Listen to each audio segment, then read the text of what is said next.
Namaste. Today, we all Namaste. have gathered here to discuss and celebrate Sanskrit Day. And we have amongst us a very, very prestigious personality who needs no introduction in the field of Sanskrit, but I would like to introduce him in a few words. We have with us Professor Dr. Shrikant Bahulkar, who has been teaching Sanskrit for over 40 years now. He has written and edited about a dozen books and has published over 60 research articles. He was awarded with the prestigious Bhasha Samman of Sahitya Akademi and also Mahamukhopadhyay P.V. Kane Gold Medal of Asiatic Society, Mumbai.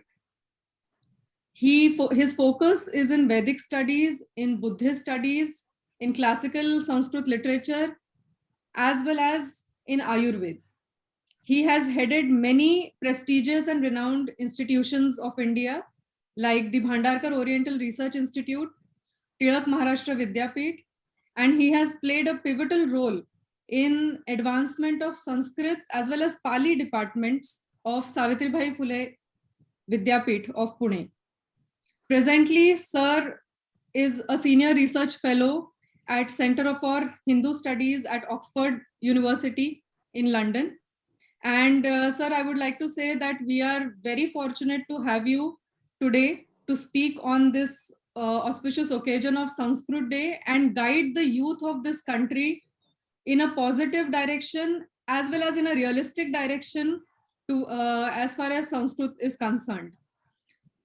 We have with us Mr. Hemant Rajopadhyay also, who's my batchmate when we were doing MA Sanskrit in University of Pune. He has done his PhD from Germany. He specializes in Indology, in Dharma Shastra, Dharma Itihas, and his topic for PhD was Natha Sanskriti, Natha Sampradaya topic he had taken, and he will tell us a few words in his own words what work he has been doing. So we are very privileged here to have both of them. And I am Mrs. Mugdha Kaur Jaggi, and I had taken Sanskrit as my optional subject for doing UPSC, and today I'm working with central government. And this is a great opportunity for me to host both the knowledgeable people here, and I would like let us proceed with this our program here. So, sir, first of all, I would like to welcome you here and ask you how you were introduced to this field of Sanskrit and what inspired you to be so dedicated and involved and almost give your entire life to this field of knowledge. Yes, thank you very much for inviting me for this interview. I would like to say a few words only about my introduction to Sanskrit or my beginnings of Sanskrit studies. Actually, I sent my father to Varanasi to study Sanskrit more, actually the Shastric Sanskrit, or study Vedanta philosophy mainly, in a Pathshala called Sangaved Vidyalaya, which was a very famous Pathshala headed by Pandit Rajeshwar Shastri Dravid. So my father studied there for 3 years. And it was a rule in that Pathshala that even if you want to study Sanskrit poetics or poetry or Sanskrit literature, you have to study Nyaya first. So my father studied Nyaya for first 3 years. And after that, he had to return to our native place, which is called Bahul, some 50 kilometers from Pune. And my grandfather asked him, what did you study? He said, well, I studied Nyaya philosophy. Then my grandfather was upset. He said, I sent you to study Vedanta and you spent time in studying Nyaya. Then quietly, my father said that it is necessary to study Nyaya first, and then one can study some other subject. And that was a rule there. But then there was some problems because of some family problems. My father could not go back and continue his studies. And because of that, my grandfather was very much unhappy. And he said that my son, his name was Shankar. He said Shankar could not complete his Sanskrit studies. Now you should study. But don't go to Pathshala. You should do MA and PhD in Sanskrit with Veda and should go to Germany. Because he believed that one should go to Germany for studying Vedas. He knew about Max Muller and also he was fond of Satyavadekar and he was inspired by Satyavadekar. Actually, he would ask me to read Satyavadekar's commentary on Bhagavad Gita called Purushartha Prabodhini, which is in Marathi. And I used to read that commentary for him. So that is how he was inspired by Satyavadekar. And I think it was my grandfather who inspired me to study Sanskrit. And not that he insisted that I should do that. I started liking it. It was my passion. It is still my passion. So there was no question. And people ask about career and what do you do with Sanskrit and what are the opportunities, etc., which I would answer later. But in my case, there was no question because I did not think of any other subject. I did not think of my career. I did not think of my future. I knew only one thing, that I have to study Sanskrit. I like it. And whatever I like, I do. And still I do whatever I like. That was my beginning. That was the start of my Sanskrit studies. Excellent. So here we have a great message that you should do what you like, what you're passionate about, and everything falls in place after that. Yes, yes. Great. So my next pertinent question on this day is that why do we celebrate Sanskrit Day on Shravani Purnima? And what is the significance? Actually, it is an ancient Indian tradition.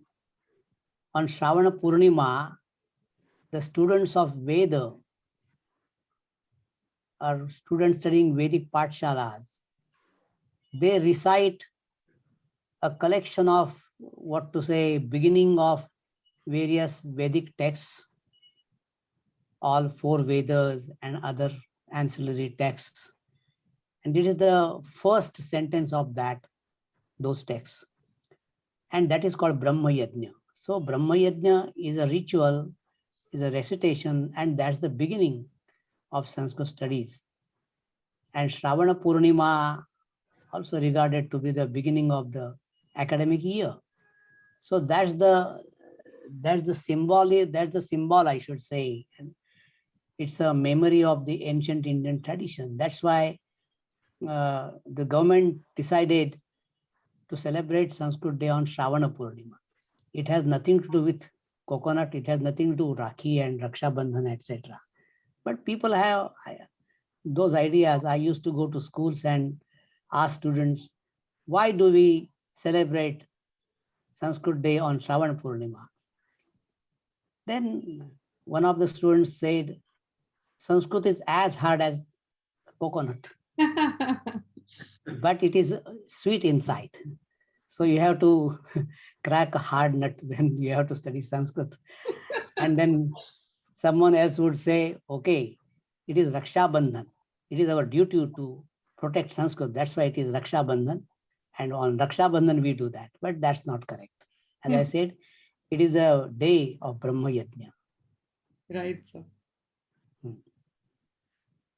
Sir, while introducing you, Mugdha mentioned that recently you've been felicitated with the senior fellowship at the University of Oxford. And you were also honored, you were also offered with the Numata professorship at Harvard University. So you are in touch with many of the Western scholars. You've been working with Western academia for many decades. And India, when it comes to Western Sanskritic traditions, people often think of Max Muller and other people. And we see that since last few decades, it is widely discussed in Indian public sphere that people are turning towards Sanskrit, Westerners especially, because of their interest in yoga, Ayurveda, and medicine, and many other disciplines. So, as a mainstream academician, how do you look at it? Well, again, this is something like a misconception, I would say. There is a half truth.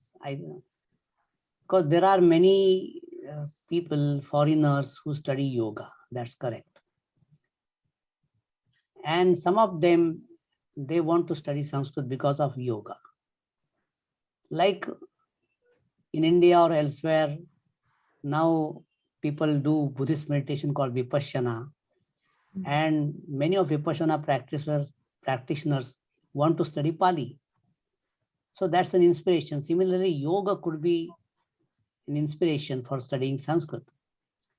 But I do not know really how many study Sanskrit intensively and become a scholar of yoga philosophy or Patanjali Yoga Sutra or Hatha Yoga Pradipika or other yogic texts. For Ayurveda, I don't think there are many foreigners who are interested in Ayurveda or in Sanskrit for Ayurveda. There are a few, of course, I know them, but not really. Foreigners study Sanskrit, they are interested in Sanskrit, but not only Sanskrit. I mean, in foreign university, you will hardly find any department of Sanskrit. For example, Harvard, until I think 2010, the name of the department was Department of Sanskrit and Indian Languages. Now it has changed. It is changed to some other, I don't remember that now, but Sanskrit is one of the subjects. Actually, they study Indology, the study of India, ancient Indian history, culture, Indian languages, and classical languages, Sanskrit, Pali, Prakrit, and Apabhramsha also. It is one of the Prakrit languages.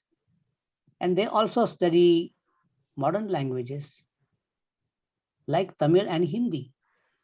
So you will find a number of students for Hindi, more students for Hindi than Sanskrit. But those who are interested in ancient Indian culture, they have to study Sanskrit. Not only that, they have to study Pali and Prakrit as well. So a good student of Indology would study all these three languages. And it is convenient for them because then it is not a problem. If you know only Sanskrit and if you do not know Pali or Prakrit, then something is missing, I should say. So, chronology as of cultural progress in the country. Yeah. And it's not only Indology. For example, if they are interested in Buddhist studies, they are studying Indology, they study Tibetology, they study Tibetan, some of them study Chinese, classical Chinese, and also Japanese. For if they are interested in Jainism, they study Sanskrit and mainly Prakrit. Right. So it depends upon the area in which they are interested in. Here I would like to also ask, how about cosmic studies and how about artificial intelligence? Because in between it was also the computational Sanskrit thing. Yes, it was discussed. Which is widely Yes, Hemant, you can ask.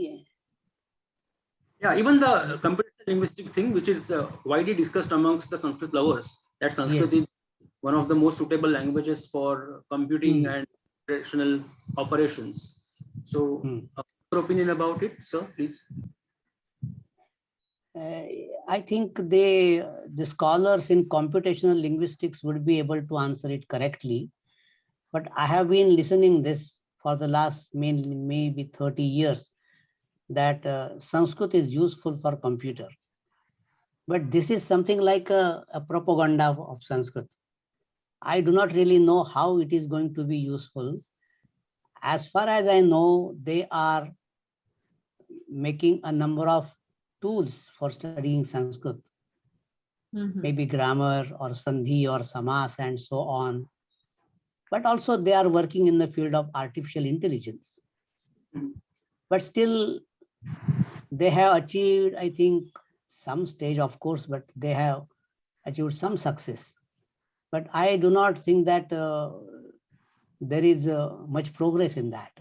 But I'm not so familiar with this subject. So these people, scholars in that field, would be able to answer it properly. Right. This brings me to the next question, sir. You played a vital role in getting all the 6 shakhas of Vedas audio recorded with the help of Danish government. Yeah. We, both of us and our audience, would be very interested in learning about that. Yeah. I met a lady from Denmark who was interested in Vedic recitation. She was not a scholar. She did not know Sanskrit. She did not know even Devanagari script. But she was living in Pune for some time and she happened to listen to Vedic recitation. And she got fascinated by that. And then she realized that maybe after some years, these Veda Murtis, these traditional reciters, the Pandits, would not be there. The tradition will disappear. So she thought of recording Vedic shakhas, various branches of Veda, and she applied to Danish government. I think it is Danish Research Council. And surprisingly, she got good funding for that. And someone suggested my name and she approached me. That was sometime in 1980s. And then I said, okay, we will surely do that. And then I identified Veda Murtis. I should call them Veda Murtis because they are not just reciters. They are very great scholars, traditional scholars of Vedas. So there were 6 Vedic shakhas, for example, Rigveda, then 2 sub-branches of Shukla Yajurveda, then Samaveda, that is South Indian Nambudiri tradition, and Atharva Veda from Gujarat. Okay. So Rigveda, Yajurveda, 2 branches, and also Krishna Yajurveda, Taittiriya Shakha. So there were in all 6 Vedic shakhas. And we worked some 3-4 years, traveled to Gujarat and South India.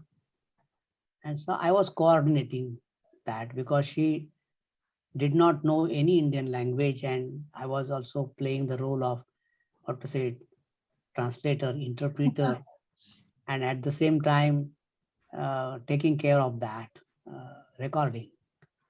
So we recorded 6 Vedic shakhas, branches, and we got a good collection of audio cassettes, 225 audio cassettes, 60 minutes each. It was a huge collection. And then I had to go to Denmark and stay there and prepare a catalog of that. Okay. I laid down only one condition. She asked me in our very first meeting, how much remuneration do you expect from me? I said, no remuneration. This is the job which we have to do, but you are doing that. I'll help you. But I will lay down only one condition. You should give one set of this recording to one of the institutes. I would suggest the name of the institute. And then after the recording was over, I prepared the catalog, again went to Denmark and prepared another set of the cassettes. Actually, the original recording was in spools. And I think Nagra recorder or something like that. In those days, it was a very advanced technique, advanced recorder. And that was converted into audio cassettes. And I made another copy of audio cassettes. And that set was presented to Veda Shastrotejak Sabha in Pune in October 1999. So after many years. So that set of cassettes, that recording is available in Pune. And also it was deposited with the Royal Library, Danish Library in Copenhagen. So it is there. And now some of the scholars, they were interested in that. So I think in Harvard University also, they have one set of those recordings. So this is a monumental work. I was instrumental in that. And now it is one of the best recordings. So I have heard you speak about these oral tradition that has been that has preserved the Vedas from so many years in India. So yeah, we would like to hear about that also. That the written work came much later, but for such a long period, Vedas have been conserved in the similar fashion across Indian traditions. Yes. The tradition of reciting Vedas, it is quite old, maybe some 5,000 years. And the manuscripts are quite late. As we know, we do not find any direct evidence of Indian script before Ashokan edicts. I do not want to say anything about Indus script. I do not know. And no one has really been able to read that or decipher that. So we keep it aside. Whether it is Sanskrit or Tamil or any other language, it is still a question and there are disputes over that. But so recitation of Veda is mainly an oral tradition. And some of the Vedic branches, shakhas, are well preserved. For example, Rigveda or Krishna Yajurveda. We call it variants or Patha Veda in the text of Rigveda. Only there are maybe a couple of Patha Vedas, couple of variants, readings. But the oral tradition is quite strong. It has protected the text. And you would find sometimes the mistakes, the errors, scribal is in the text, but not in the oral tradition. Right. So oral tradition of Veda, it supersedes the textual tradition. And this is a great achievement. I think it is monumental. It is a matter for which we should be. And these Veda Murtis have preserved this tradition of recitation for centuries, and still it continues. Now, I have also written about that revival of Vedic recitation. There are many students, young students, who are able to recite all 4 Vedas. I mean, not one cannot recite 4 Vedas, but there are many young students, young Veda Murtis, who can recite their shakha, and not only their shakha, sometimes they recite some other shakha. For example, Atharva Veda. These Veda Murtis, they are not necessarily Atharva Vedins by birth. They might belong to Rigveda or Yajurveda or even Samaveda. But they started studying Atharva Veda, recite Atharva Veda, and now they are Veda Murtis of Atharva Veda. So this happens. Excellent. Now I would like to come to a very cliche question that is always asked to all students who are studying Sanskrit, that why are you studying Sanskrit? Why this is a dead language and it has no scope monetarily, and what is the use of studying Sanskrit? So I have seen you talk about Sanskrit and some of the scholars who have passionately given their whole life to this field. Yes, so we would like to hear about them also, and your view also, that if one wants to take up Sanskrit, what should be the kind of shraddha behind doing that, and what should be the inspiration that one should take for studying Sanskrit? Yes. See, first I come to the question of dead language. when Sanskrit is called a dead language, it has got a very special sense. It means that there is no community as such which speaks Sanskrit. I mean, Sanskrit is not their mother tongue or the first language, which is true. Only in that sense you can call it a dead language. But it is not a dead language because Sanskrit continues.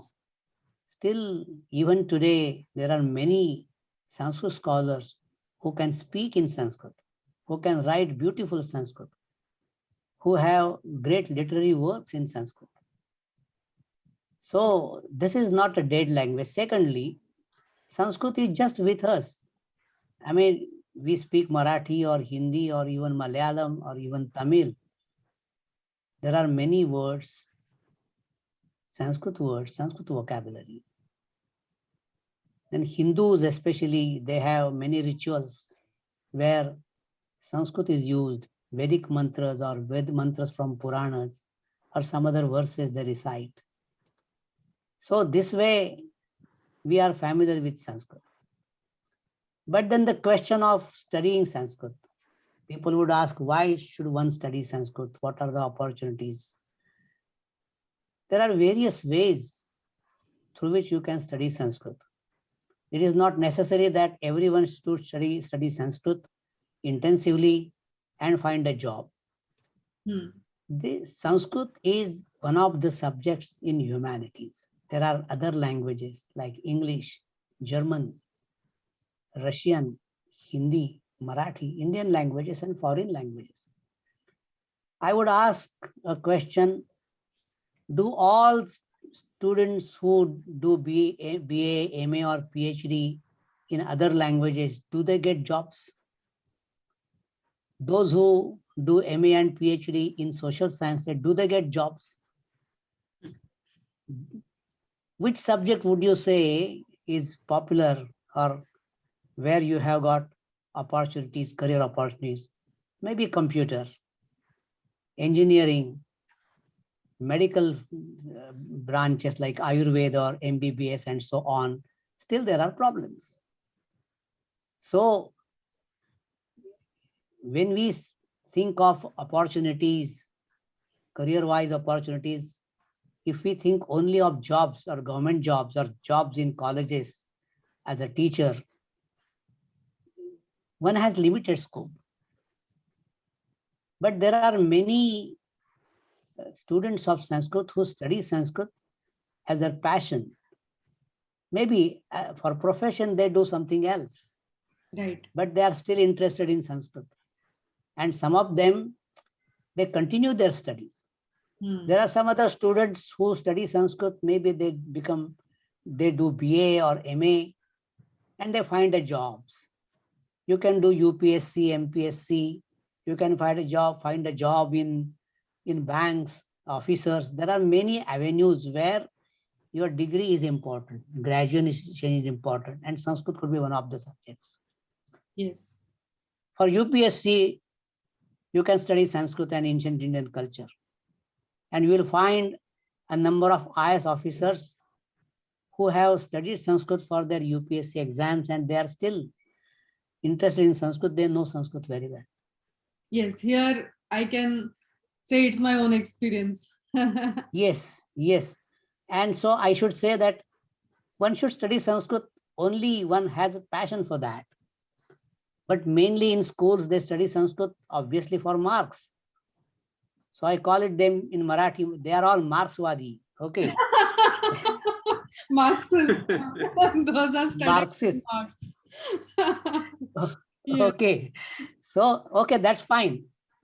Secondly, you have also asked about Sanskrit, popular Sanskrit or spoken Sanskrit, etc. It is all right. There are a number of organizations trying to popularize Sanskrit. It is a good way, but spoken Sanskrit has got limited scope. I mean, just by practicing Sanskrit or spoken Sanskrit, a student would not be able to study Kalidasa or Bhavabhuti or Banabhatta. You have to study Sanskrit intensively, and some of the students, they are doing that. Even in Tilak Maharashtra Vidyapit, I was working there some 40 years ago. We used to start with Sanskrit, spoken Sanskrit course for 1 month. Yes. We would get some 50, 60 students. And then out of them, we get some 20, 25 students for studying Sanskrit intensively. So this is a good way. But only spoken Sanskrit is not enough. It is just a beginning. Yes. In Tilak Maharashtra Vidyapit, we used to have a number of competitions, elocution contests, Sanskrit songs, and so on. So these are the ways through which you can make Sanskrit popular. Like All India Radio, there are many good programs on All India Radio, programs related to Sanskrit. So this way, there are many ways by which you can popularize Sanskrit. But at the same time, Sanskrit is not a very easy language. Actually, no language is easy, I should say. Yes. English is in fact more difficult because more difficult. Lot of it bypasses a lot of logic. But just because it is popular and it has been falling on our ears that we pick it up. Otherwise, yes, but logically speaking, it's very difficult to grasp. Yes, but we know English, we speak English, okay. But sometimes we do not understand American English. We do not understand English of those people whose first language is not English or they are not native English speakers. Sometimes it is very, very difficult to understand what they are saying. But still Sanskrit, English is being spoken in many countries, but it is difficult to understand. In fact, even it is also the case with German. Some of my German friends, they said, and Hemant would be able to tell, maybe people in the Austrians, they find it difficult to understand German of other countries like Germany. I mean, it might not be that correct, but there is some difficulty in understanding that. But in the case of Sanskrit, if you follow Panini Sanskrit, correct Sanskrit, you will speak in the same way. Of course, it is influenced by your own language or your first language or regional language. That happens, but still you understand that. From Kashmir to Kanyakumari, all over, I mean, the country, you will find people speaking in Sanskrit and they understand Sanskrit of each other.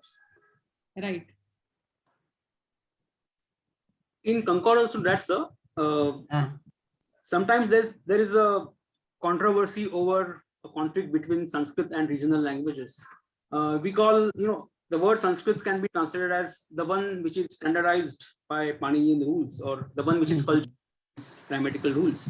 So a process of standardization is one thing. Once you standardize the language, it somehow becomes one of the reasons of what is called massacre of regional or dialects. But then the conflict between Sanskrit and regionalism or regional language is also one of the prevalent thing. I mean, when we read the debates of from the parliamentary sessions of the dispute over national language, we have faced this problem when these people were discussing about what should be the national language. One Indian regional language is pitched against exactly and against Sanskrit. And in fact, Mugdha rightfully pointed out that Sanskrit is alive in the form of chaste Sanskrit or chaste Marathi, what we call Shuddha Hindi, Shuddha Marathi. Standard. So how would you look at that? The process of standardization, the massacre of dialects, as they call it, and the Sanskrit that survives, or the Sanskritic traditions those survive through these regional standardized languages. Well, let us come to Shuddha Bhasha. Okay, pure language. In fact, I make fun of the concept of pure language. There is nothing like pure language. The language you speak at home, in your society, in your family, it is a pure language for you. We have to make a distinction between Pramana Bhasha, the standard language, and other dialects, I can say.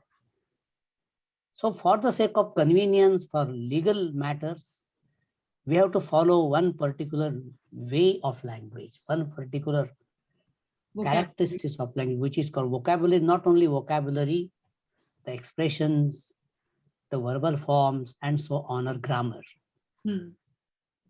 Secondly, Pramana Bhasha, a particular Marathi, for example, particular Marathi belonging to a particular region, you can say Pune or so, maybe. That could be called Pramana Bhasha to some extent. Now, Marathi in Pune is not Pramana Bhasha, I would say. Pramana Bhasha is something different. Now, because the young boys and girls, they speak Marathi, I think it is horrible for me. I mean, horrible means in the sense it is not Pramana Bhasha. It is not that Marathi which we know, which we speak. Okay, it's changing. But I said, there is nothing like Shuddha Bhasha. I would say only Pramana Bhasha and other dialects. So language is something like it's a flowing matter, it's flowing language, it flows, it changes. It changes because of other languages, it changes of influence of other people. Okay. Yes. That's why if you see T. Fularani, you will find that. Okay. How cleverly the author Pula Deshpande has made use of various dialects in Maharashtra. So Pramana Bhasha is one thing. Now, for the sake of convenience, we have to accept that. Right. But at the same time, the people in rural areas or people from other regions in Maharashtra, or even the people living on the borders, their language is also Marathi. It's a dialect, you can say. And there is nothing like Shuddha and Ashuddha, pure and impure language. Let people speak the way they want. Secondly, I always say that, for example, my own language, Marathi, it should not be dominated by either by English or Hindi or even Sanskrit. If you have a word in Marathi, original Marathi, why do you use Sanskrit? And it is an influence of other language. For example, in Sanskrit, they say these days, Bhavatam upasthitihi prarthaniya asti. Okay. This is a direct translation of a Hindi sentence in Sanskrit. Aapki upasthiti prarthaniya hai. It is not Sanskrit, it is converted. Hindi converted into Sanskrit. Yes. In Sanskrit, there are some other expressions. So this way, Marathi is also influenced, every language is influenced by other languages and people speaking those languages. But let it be. I mean, you can't stop it first thing. But when it comes to Pramana Bhasha, we have to be careful about that. Right. So massacre about of dialects, there is no massacre. Why do you think so? Let the dialects continue like that. Let us not mix dialect with Pramana Bhasha.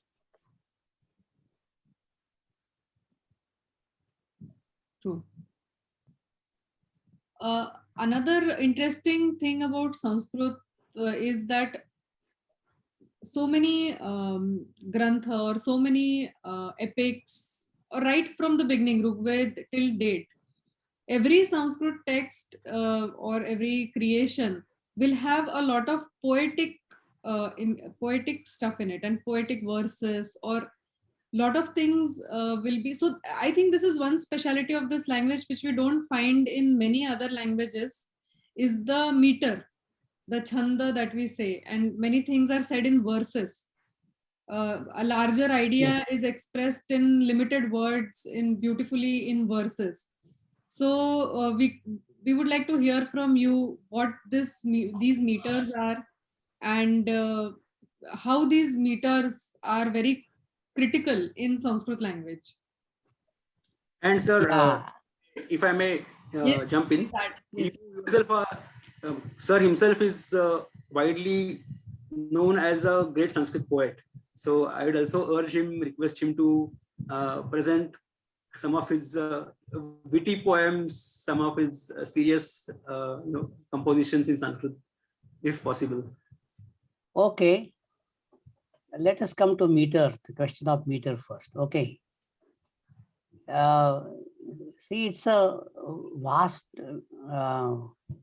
subject, and it is difficult to give an answer briefly, but I would say something about that. We have meters in the Vedas, mainly 7 meters. We can call it groups like Gayatri, Anushtup, Ushnik, Bruhati, Gayat, Trishnik, Anushtup, Bruhati, Pankti, Trishtup, Jagat, Tyash, Chandansi. Okay, these are the 7. Then there are varieties of that. So Sanskrit Chandas Shastra, Sanskrit prosody, classical prosody, actually the original work, the oldest work which we have, Pingala Chandas Shastra, which is a Chandas Shastra or prosody, both for Vedas and for, we can say, classical Sanskrit or Laukik Sanskrit. So this model is adopted for classical Sanskrit. For example, Anushtup, we have Anushtup. Of course, the rules are different. They are modified. In classical meters, there are strict rules, and you are not supposed to break the rules. So classical meters are not so flexible. Right. But still you find changes in that. And in that case, the scholars, they accept the new meter. Actually, the meter which has some defect, but with that defect, we have a new name of that. Okay. And secondly, there is also another stream which we call Jati Vrutta or Matra Vrutta, where we have count matras or mora. So it's a combination of that. Right. So we have called some Jati Vruttas and some Akshara Gana Vruttas, depending upon the number of aksharas and their units. Yamata Raja Bhana Salagam, like 3333. 3 letters called Laghu Guru, light, heavy, and so on. So this way, Sanskrit meters or Sanskrit prosody is a very vast subject, and it is very complicated as well. Right. But some of the meters are very popular. And one can write some poems. I won't say, like, one can become versifier at least, not poet. If one learns it systematically and have practice. So I call myself, Heman calls me a great poet. I am not great poet. I am not even poet. I am a versifier. Some of the verses are good. People like it. And you may call it poem. And sometimes I also happen to translate some good poems into Sanskrit. And it's not, sometimes it's not a conscious effort. It just comes like that. Right. For example, okay, he has asked me to give an example. I do not really, at this moment, I do not remember the title of the poem, but it is a poem, good poem of Rabindranath Tagore, where he says, "Oh, why are you sitting in this dark room and worshipping your God? Go out. You will find the farmers working on their farms. You go there, mix with them, you will find your God there." Okay, like that. So I do not remember the poem, the original poem at this moment, but I tried to translate, and it just came like that. I'll like to recite that. Yes, sir, please. Yeah. Alam mantra pathair, alam bhakti ganair, ayante saparya viparyasa eva. Okay. Alam mantra pathair, alam bhakti ganair, ayante saparya viparyasa eva. Yato mandirantastamo garbha kone. Yato mandirantastamo garbha kone. Shivaste nachaste nirikshasva kamam. Oh, wow. Krushan Bhumiputra, Krushim Yatra Yatra. Krushan Bhumiputra, Krushim Yatra Yatra. Prachandashma Khandam Bhinatyashma Karma. Satai Sangatasyat. Satai Sangatasyat. Nidaghet Varshe. Rajo Dhusaran Jirna Vastram Ranana. Wow. Nidhaya Kshanam Dura Metad Dukulam Prayahit Tvama Lingitunte Shivantam Tatah Prapsyase Shreshtham Advaita Bhavam Tatah Kalpate Sadhanate Phalaya. It's not a literal translation. It's just, you can say, abridged translation, and I call it transcreation. It's not just a word-to-word translation. Hemant, I remember when we were in college, that time you used to do this with Madhushala, Harivansh Rai Bachchan's Madhushala. Yeah. Right. You have, I think you have recreated it in Sanskrit in some way. Yeah, I remember that, but as of now, I don't remember exactly the translation. But I mean, you can also share one of its. I don't remember Madhushala exactly, but so far as I know, Madhushala, the best translation of Madhushala is done by Professor Madhav Deshpande, and he's, as you know, all Sanskritists know that he's the finest Sanskrit scholars.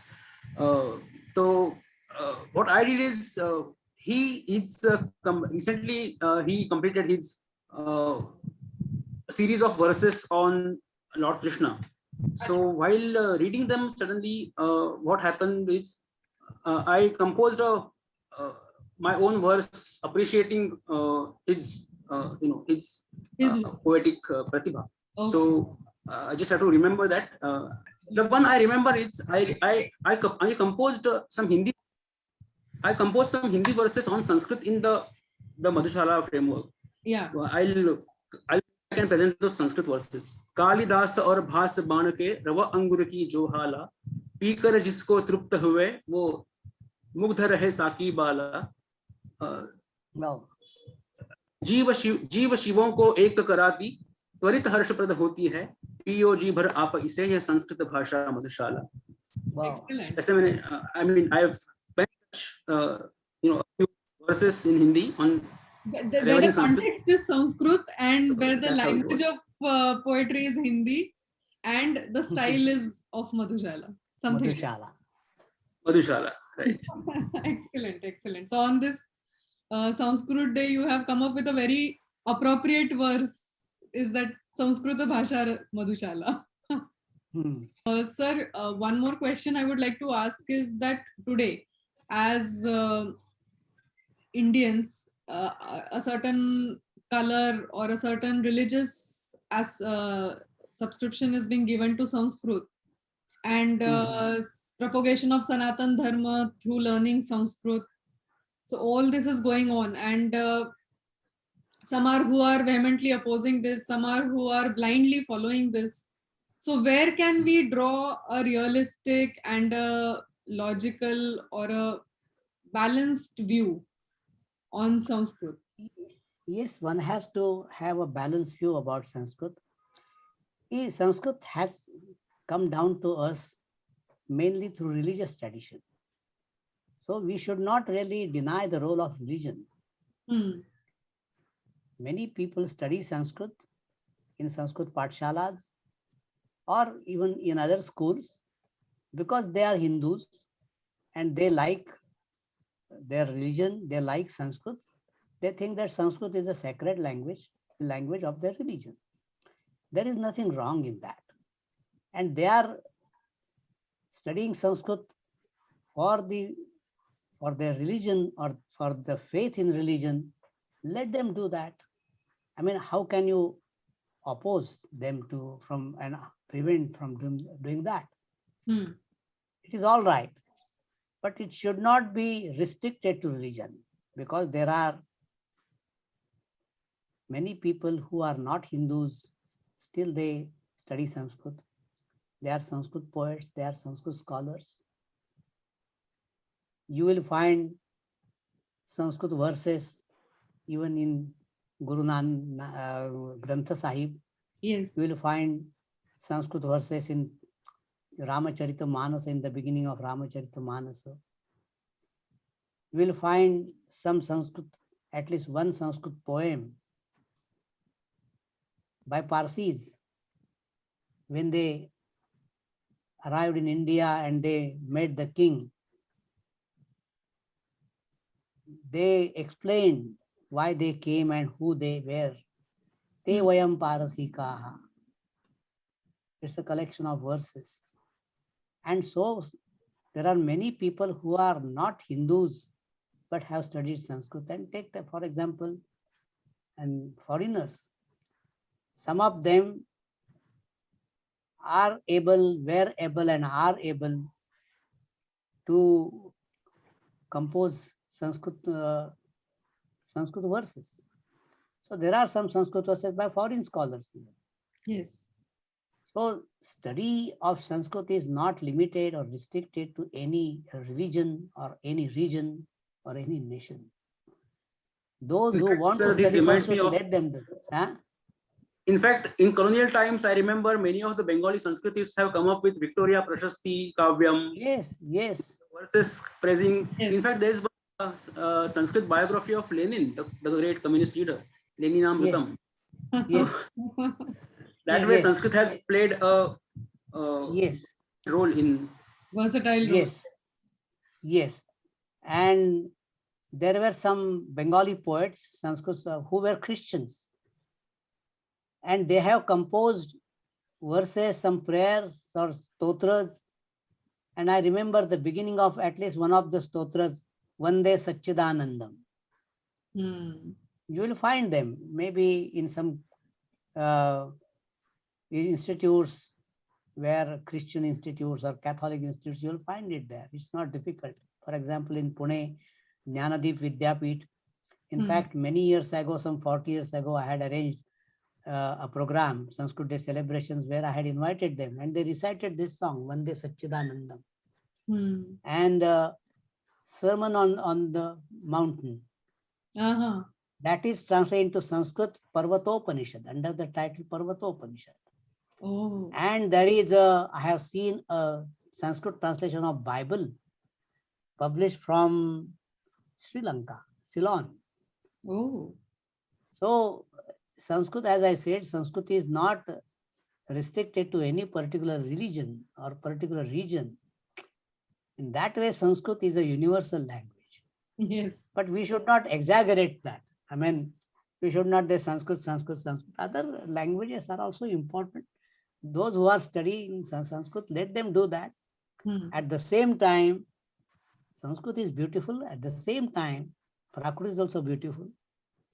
Pali is also beautiful. There are some works like literature. We call it Buddhist hybrid Sanskrit literature. I'm working on that these days. And that language is fantastic. It's a queer mixture of Sanskrit, Pali, Prakrit, and it has got also an element of some Vedic Sanskrit, Vedic language. Wonderful. So that mixed language, it is difficult to understand, but it has got its own beauty. Its own charm. All languages are beautiful, its own charm. Yeah, all languages are beautiful. Only you have to understand that. Unless you study it properly, how can you understand the beauty of the language? Very true. Yeah. And that is why the conflict, because ignorance creates conflict, I think. Yeah. I mean, most of the scholars, teachers, when they teach Sanskrit plays in colleges or universities, in Kalidasa's Shakuntala, Abhijnana Shakuntalam, or especially Mruchakatikam. In Mruchakatika, there are a number of Prakrit dialects. Yeah, Shakari and other dialects of Prakrit. But there is Sanskrit Chaya, Sanskrit version of that, into bracket. And when they teach Sanskrit, they use only Sanskrit version. They do not teach Prakrit. So I always feel, and recently I have said this, and I insist that everyone, one studies Sanskrit, should also know Pali and Prakrit. One studies Prakrit should also know Sanskrit and Prakrit. And one who studies Prakrit should also know Pali and Sanskrit. So all these three languages must be taught at the university level at least. Yes. To get a wholesome. Yeah, together. Yeah. And if you want to study Sanskrit, okay, subsidiary would be Pali for 1 year and Prakrit for 1 year. Right. What is there? So this way we can do, but I don't think any university in India these days is thinking in that direction. We have started this Ecohum YouTube channel for Yes. spreading awareness about Sanskrit, to make it popular in a fun way to people, and to give them an insight into Sanskrit which is authentic, which is realistic and logical, and not exaggerated nor subside its importance. So we are very fortunate in that direction. We have been able to have Dr. Bahulkar sir with us, who has in a very, very balanced way talked to us about Sanskrit and gave us many, many insights. And he has started some topics and created curiosity among the audience, that audience will definitely get into deeper aspects of Sanskrit and study it in a more balanced way. We have started this YouTube channel to kind of get a feel of origins of Indian culture and how Indian culture has evolved over the centuries, and to get a feel of our own Sanskriti, from Sanskrit to Sanskriti, that way. And just on at this end of our program, I would like to also ask sir that there was a program by government or HRD ministry regarding Toykathon, where a lot of toys and board games and digital games were being explored, and Indian culture was being professed in to create these toys, so that younger generation is not only exposed to Superman and Batman and Captain America, but also exposed to Indra, Varun, and many deities of the Vedas, as well as Rudra, Shankar, Vishnu. So all these superheroes of Indian culture also. Yes. So how we would like to know about that. And yeah, it's a good idea. I do not know what progress they have made so far, but some of my colleagues, they started working in that direction, and they are using many concepts, many themes in Indian Vedic mythology or Puranic mythology, and they will be able to create these toys on the basis of these concepts, ancient Indian mythological concepts or culture, and that will be interesting. It is something like is an answer to China, because our government wants to stop Chinese. Because I have seen my son learn about Indra and Ashura from Japanese mythological cartoons and games. So he was saying that, you know, there are these Japanese traditions, and in which there is one Indra and one Ashura, and I was like, okay, that belongs to India and that belongs to the Vedic period, but his knowing it coming from the Japanese tradition and not from the Indian tradition kind of shocked me. Yes, because the reason is these deities, they have entered Buddhism, and Buddhism migrated to China, and from China to Korea and to Japan. So I said that in ancient times, what was the thing which we exported? That was Buddhism. Buddhism was exported to other countries. That was the precious thing which we had. So through Buddhism, Japanese know Saraswati, which is called Benzai Ten, or its short form is Benten, Saraswati. Yeah, and there are Asuras, and there are Dikpalas, there is Indra, there is Varuna, and so many other deities, Hindu deities. They are actually a part of Buddhism, the late phase of Buddhism, which is called Tantric Buddhism, which is called Vajrayana. And through Vajrayana, these deities migrate to Japan. And people think that they are Hindu deities. Yes, originally they are Hindu deities, but they are Buddhist deities because they belong to the part of Buddhism, Tantric Buddhism. Okay. So they are not directly, you cannot call them Hindu deities. Originally they are Hindu, but their manifestation and their characteristics, they are somewhat different from what we know from Vedas. Right. So same Indra is not the same Indra, only Indra is there, yes. Saraswati is there, but the characters are different. Right. Yeah. I would like to thank Sir and Hemant for being here and giving us beautiful insights of the language, of the culture, and breaking many superstitions and many watertight compartments that we had in our minds. I'm sure that the audience will enjoy this talk and learn Sanskrit in a balanced way, in a more open way, and for the passion that it creates, and not just see it in a materialistic way, and enrich their life with Sanskrit in whatever field they are, in whatever way they have chosen. I hope that Sanskrit plays a major role in everybody's life and enriches their experience of life more and more. Thank you, sir, for being here. Thank you, Hemant. And Yeah. we wish the audience a very happy Sanskrit day, and do your bit to learn the language and to enrich your own life. And sir, I would request for some closing words from your side. Yeah, thank you very much, Mugdha, for this precious opportunity you have extended to me. And I'm sure that your channel will be very popular. You are working very hard, and it's a pleasant surprise that despite being a student of Sanskrit, you have got a job, okay, in government offices, and still you are interested in Sanskrit, and you have started a channel, Ekoham. I'm sure your genuine love for Sanskrit will echo through this channel. Okay. Thank you so much. Yeah. So much, sir. Thank you.